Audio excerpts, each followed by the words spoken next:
नमस्कार दोस्तों, मैं उमेश कुमार कुशवाहा। आप देख रहे हैं किसान का चैनल।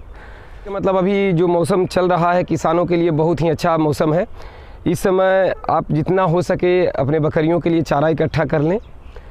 जैसा कि आप देख पा रहे हैं कि मैंने चारा इकट्ठा कर लिया है।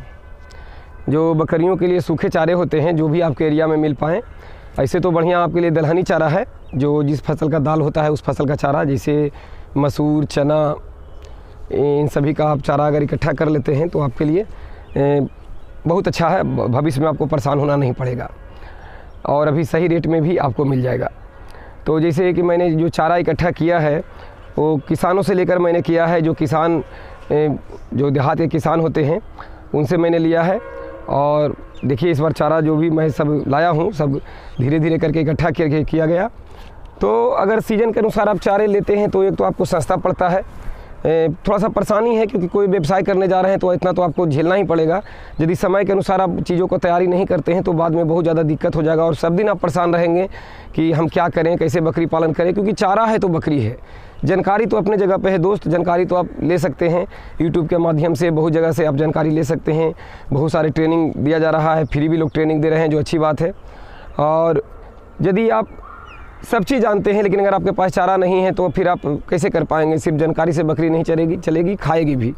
जहाँ तक सूखा चारा की बात है, यदि 1 केजी प्रति बकरी के अनुसार भी आप साल भर का चारा इकट्ठा करके रख लेते हैं तो आपको कोई दिक्कत नहीं होगा, अगर बिल्कुल सूखे चारे पे हैं तो।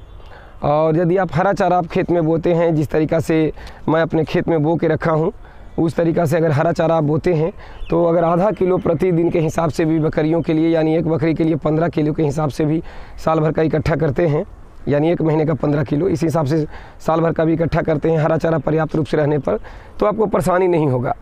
मैं आपको ये बताने के लिए आज आया हूँ कि जिस तरीक़ा से मैं आज खेत में खड़ा हूँ तो ये सूडान है जिसे जिनोरा बोला जाता है। बहुत जगह इसको मसूरिया भी बोलते हैं, लेकिन इसका नाम मेन सूडान है। इसको जिनोरा, झलरा, ज्वार बोला जाता है।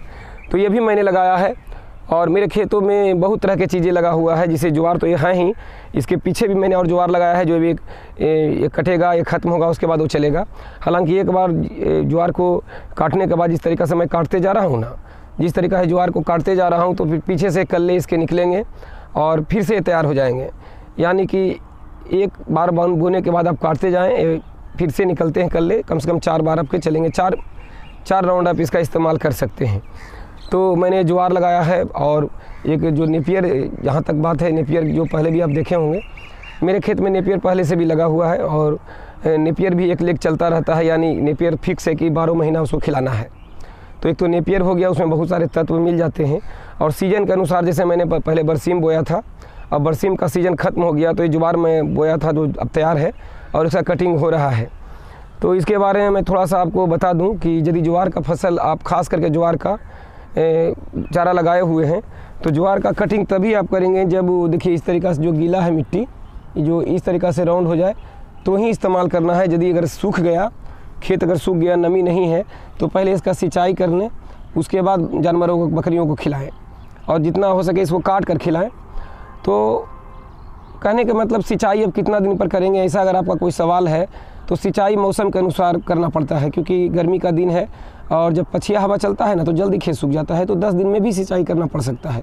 तो ये फसल वहीं बोया जा सकता है जिनके पास पर्याप्त मात्रा में पानी का सुविधा हो, क्योंकि पानी इसमें लगता है। सूखे मात्रा में यदि आप खिलाते हैं तो बकरियों को दस्त हो सकता है, ईटी हो सकता है, अफरा हो सकता है, बकरी आपकी मर सकती है। तो जो मैं अभी काटने के लिए आया हूँ, हालांकि जो नेपियर मैंने लगा के रखा है, नेपियर मेरा चलता ही रहता है सब दिन। आप लोग अगर बकरी पालक हैं तो नेपियर ज़रूर लगाएं यदि आपके पास किसान है तो। और बहुत लोग का सवाल होता है कि मेरे पास तो खेत है ही नहीं। तो दोस्त, खेत नहीं है तो आपको महंगा पड़ेगा, सिर्फ सूखा चारा और दाना मिश्रण वगैरह में आपको खर्च पड़ने वाला है ज़्यादा। आप उसमें भी कर सकते हैं लेकिन फिर आप परेशान रहेंगे कि मेरा इतना खर्च हो रहा है। लेकिन यदि किसान है, खेती बाड़ी आप करते हैं तो आपके लिए बहुत ही ना के बराबर खर्च में बकरी पालन होगा और मज़े से आप बकरी पालन करेंगे। और जब आपका खर्च नहीं होगा, बकरियां स्वस्थ रहेगी, तो आप इरिटेट नहीं होंगे, यानी दुखी नहीं होंगे, परेशान नहीं होंगे। तो जो मैं जिनोरा काटने के लिए आया हूँ ना, ये जिनोरा को मैं काट के लेके जाऊँगा अभी। और जो छोटे मेमने हैं, जो छोटे बच्चे हैं, जो अब घास खाते हैं, उनको मैं खड़ा रूप में दूँगा, यानी ऊँचाई पर इसको बांध दूँगा ताकि बच्चे आराम से खा सकें। तो मज़े से इसको बच्चे खाते हैं और तेज़ी से उनका ग्रोथ होता है, क्योंकि हरा चारा में 16 प्रकार के विटामिन पाए जाते हैं जो कि बच्चों को या बकरियों को मिल जाता है। तो ये ध्यान आप रखें, बस वीडियो बनाने का ये मकसद था कि यदि आप किसान हैं तो समय समय पर चारा ज़रूर बोएं और जागरूक करना मेरा काम है। और ऐसा नहीं है कि सब लोग मान ही लें, लेकिन अगर 1-2 किसान का भी मेरे कारण भला होता है तो सौभाग्यशाली हूँ मैं। अपना काम तो अपना चलता रहेगा, क्योंकि मैं तो करता ही रहूँगा, कर भी रहा हूँ। इतने सालों से आप लगातार देख रहे हैं, लोग आते हैं फील्ड में और चले जाते हैं। इनका एक ही कारण होता है कि उनको महंगा पड़ा मेन खिलाने का, क्योंकि यूट्यूब पर मैंने भी इतना दिन से देखा है, मेरे से भी चर्चा होते रहता है, ज़्यादा लड़ाई खिलाने का ही है। तो ये लड़ने का विषय नहीं, करने का विषय है। यदि आप करते हैं तो आप खर्च बचा पाएंगे, नहीं करते हैं, नहीं साधन है तो आपका खर्च तो होना ही होना है। तो सुरान काट के मैंने रखा है, अभी काटने के लिए मैं आया हूँ, तो मैं सोचा कि वीडियो भी बना दूँ। तो इस तरीक़ा से, जैसे देखिए सुरान को इस तरीक़ा से मैंने काटा है और यहाँ से फिर कल्ले इसके निकल जाएंगे। तो इस तरीक़ा से काट के मैंने जमा करके रखा है, जो कि बच्चों को मैं जाके टांग कर दूंगा और बच्चे खाएंगे। और कभी भी जो घास है ना, ये आज अगर ले गए हैं आप अपने बकरियों के पास, तो आज डायरेक्ट आपको नहीं देना है, एक दिन आपको रोक देना है। यानी आज जो मैं ले जाऊँगा कल दूँगा, जो एक दिन पहले जो मैं ले गया हूँ आज बच्चों को दूँगा, जो कि आप देखें। तो डायरेक्ट देना नहीं है, एक दिन आप होल्ड कर लें, उसके बाद दें, ताकि आने वाली बीमारियों से आपका सुरक्षित रहे। अगर आपको ये लगता है कि बकरियां जो खेतों में चरती है तो डायरेक्ट चरती है, उन्हें तो एक दिन बाद नहीं दिया जाता, तो उनका माहौल अलग होता है दोस्त। वो बिल्कुल एडजस्ट हो चुकी हैं उस माहौल में, और रात दिन उनका वो काम है। लेकिन जो आपकी बाड़े की बकरियां हैं, घनत्व में रहती है, हिसाब किताब उल्टा है। और बहुत सारे पशुपालक इसी में फेल हो जाते हैं कि उन्हें लगता है कि गाँव के लोग चरा के कर रहे हैं तो मैं क्यों नहीं कर लूँगा, मेरा क्या परेशानी है। लेकिन वो चरा कर रहे हैं, आप बांध कर दे रहे हैं, यानी पैक करके खिला रहे हैं, स्टॉल फीड पे कर रहे हैं। चराई पर यदि बकरियों को रखते हैं तो कोई ऐसा नहीं है कि इसको एक दिन बाद देना है, डायरेक्ट भी आप ये बकरी खाती है तो कोई दिक्कत नहीं है। बस खेत में नमी होना चाहिए, नमी मॉइस्चर रहेगा तो ही घास में सही रहेगा, नहीं तो इसमें टॉक्सिन उत्पन्न हो जाता है, जो कि आपके बकरियों के लिए जानलेवा होता है। तो इस तरीक़ा से समय अगर आप हरा चारा बोते हैं तो बकरियों को आप खिला पाएंगे और सही से पशुपालन कर पाएंगे। चारा इकट्ठा ज़रूर करें, जैसा कि मैंने बताया, तो आपको उतना जेब पर वजन नहीं पड़ेगा और सफलतापूर्वक बकरी पालन कर पाएंगे। तो ठीक है दोस्तों, बस यही बताना था कि बस समय के अनुसार ज़रूर बोएं, और यही विकल्प है आपको बकरी पालन में टिकने का।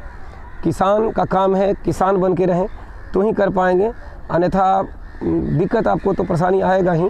और जो लोग अगर एक पॉजिटिव सोच लेते हैं कि मैं किसी भी रूप से कर लूँगा, तो उनको ये वीडियो ख़राब लग जाता है कि मेरे पास नहीं है तो मैं क्या नहीं कर लूँगा। क्यों नहीं आप करेंगे, बिल्कुल कर लेंगे, बस खर्च थोड़ा आपका ज़्यादा आएगा और वो आपको बर्दाश्त करना पड़ेगा। एक किसान जो खेती बाड़ी करता है उसका खर्च बहुत कम आएगा, आप सब चीज़ खरीद के करते हैं तो आपका खर्च बहुत ज़्यादा आएगा। तो बस यही बात है। तो नमस्कार दोस्तों, प्रणाम। क्या खेत में बकरियों को काजू मिलता है क्या?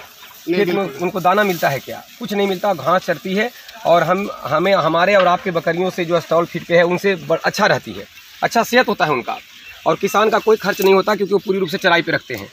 तो अगर आपको 2-3 प्रकार के जो घास लगाते हैं, आप सुने होंगे, सब पढ़े लिखे लोग हैं, कि इंसान को भी मौसमी फल खाने चाहिए। बिल्कुल बिल्कुल सर, जो मौसम में जो फल उगता है वो हर इंसान को खाना चाहिए। तो ये तो आपका एक नेपियर जो मैं बोला, इसमें प्रोटीन की भी मात्रा है और बहुत सारी तत्व इसमें है, जो इसमें फाइबर भी बहुत ज़्यादा है। जी हाँ, फाइबर भी है, प्रोटीन भी है, इसमें बहुत सारी चीज़ें हैं जो आपको दाना भी ना देंगे तो काम चल जाएगा। तो एक लेग में आपका ये 12 महीना चलने वाला चारा है, बहुवर्षीय चारा है। और एक होता है सीजनली, जिसमें उस सीजन के अनुसार तत्व पाए जाते हैं। तो सीजन के अनुसार जो भी चारे लगाए जाते हैं, जो भी इनको मैं दिखाने आया हूँ, जैसे अब सूडान का समय आ गया है, यानी जिनोरा इसको बोलते हैं। उत्तर प्रदेश या बहुत जगह पर उसको मसूरिया भी बोला जाता है। जिनोरा, जिनरा, मेन नाम उसका सूडान है, वो भी ढंठा भी बोलते हैं बहुत लोग। तो उसको भी मैं लगाया हूँ, तो सीजन के अनुसार वो लगा हुआ है। इससे पहले मैंने बरसीम लगाया था, वो लगा हुआ है। अभी भी बरसीम है जो पुराना हो चुका, तो उसको अब ख़त्म करके उस जगह पर सूडान बोया जाएगा, और बहुत सारे खेतों में सूडान बोया हुआ भी है। तो सीजन के अनुसार जो घास आपका चलता रहेगा वो बकरियों के लिए, और एक लेग बिल्कुल आपका नेपियर का परमानेंट चलता रहे। तो अगर इतना आप कर पाते हैं तो बकरी पालन में आप बिल्कुल बिना खर्च के बराबर आप बकरी पालन कर पाएंगे।